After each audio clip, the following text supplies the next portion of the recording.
All right, Sara Montgomery-Richards. Sara, tell us a little bit about yourself and school and connection to my dad and school and what year, and give us all a time period. I was the class of 99.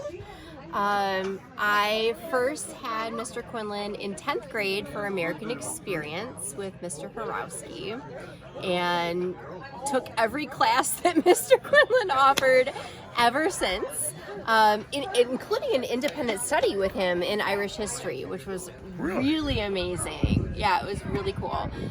Did AP history with Mr. Quinlan, and I currently teach at Northwestern Michigan College. I'm an instructor of comparative religion in the philosophy department, and it was honestly Mr. Quinlan that made me want to be a teacher.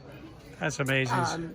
Tell me more about that. Now, you're an educator today, so where's it? This is in Traverse City area? Traverse City. Traverse City, yep, yeah. Northwestern Michigan College. Okay, awesome. So is that where you made your roots, up north? Yep. I went to Kalamazoo. I went after I graduated good old Ludington High School. Went down to Western and did my undergrad and graduate work in comparative religion. That's beautiful. And at first I started as a history major, honestly, because of Quinlan. Wow. I was like, I want to be a high school history teacher.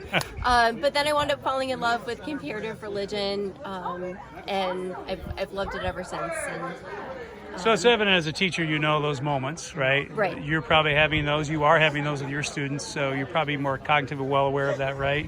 What is it about Mr. Quinlan that really, I mean, you spoke a little bit about it, but was there a specific class, or is this the idea of this is a place I want to be because you don't see it a lot in classrooms today, right? Right.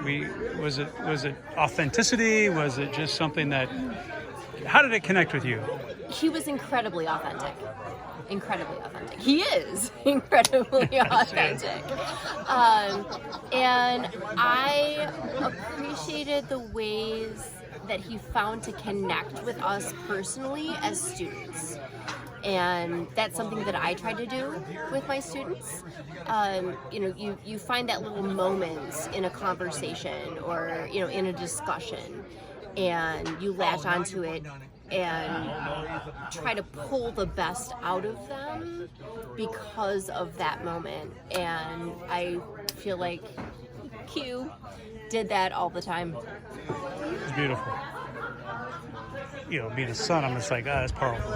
Thanks for sharing that. Tell us about your family. Introduce your family. So this is my husband, Denny, and my daughter, Eileen. And this is my son, Davis. My oldest son is not here, my son, Eden. We live in Suttons Bay, Michigan. So we came down for the experience to be here and feel blessed and honored to have been invited.